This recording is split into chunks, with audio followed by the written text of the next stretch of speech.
Alright guys, here we are. Welcome to your unique devotion for the day. We are back at the beginning of chapter 8 of the book of Hebrews. So we're in Hebrews chapter 8. I'm going to read verses 1 through 6 for you. And this is entitled The New Priestly Service. And then a different question. Still a question, doesn't matter. Alright, here we go. Starting in verse 1. Now this is the main point of the things we are saying.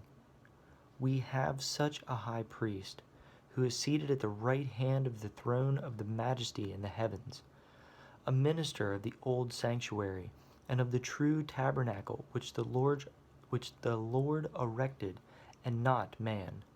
For every high priest is appointed to offer both gifts and sacrifices. Therefore it is necessary that this one also have something to offer. For if he were on earth, he would not be a priest, since there are priests who offer the gifts according to the law, who serve the copy and shadow of the heavenly things, as Moses was divinely instructed when he was about to make the tabernacle. For he said, "See that you make all things according to the pattern shown you on the mountain." But now he has obtained a more excellent ministry, inasmuch as he is also mediator of a better covenant, which was established on both promises. On better promises. So, here's the question. Give a little explanation. Do the old ways make way for the new?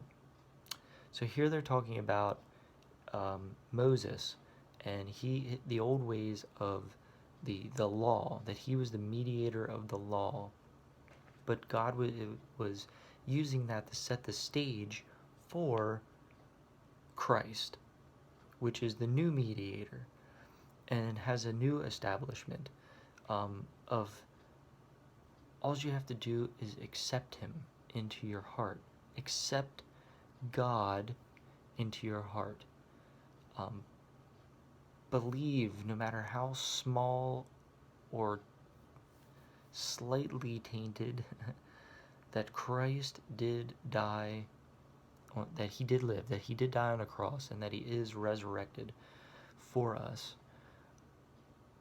That develops. That ends up being cultivated and develops, those thought processes.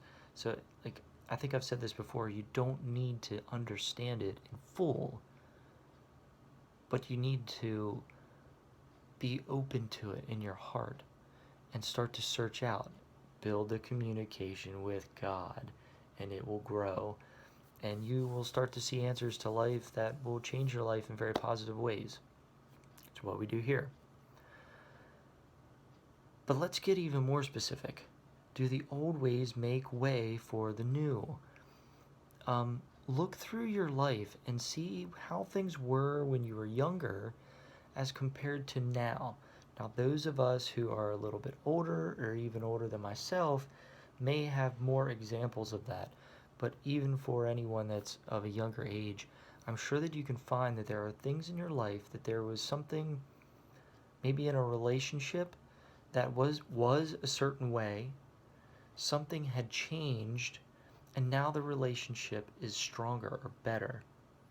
Or that you had an experience in the past that was a certain way, and something happened that now you do it differently. An example in my life is the old church that I used to belong to. Something happened there, though I had been there for, 30 years of my life. Something happened there that caused me to move into a different place, and at first that change seemed horrible and uncertain, and some fear, some anxiety,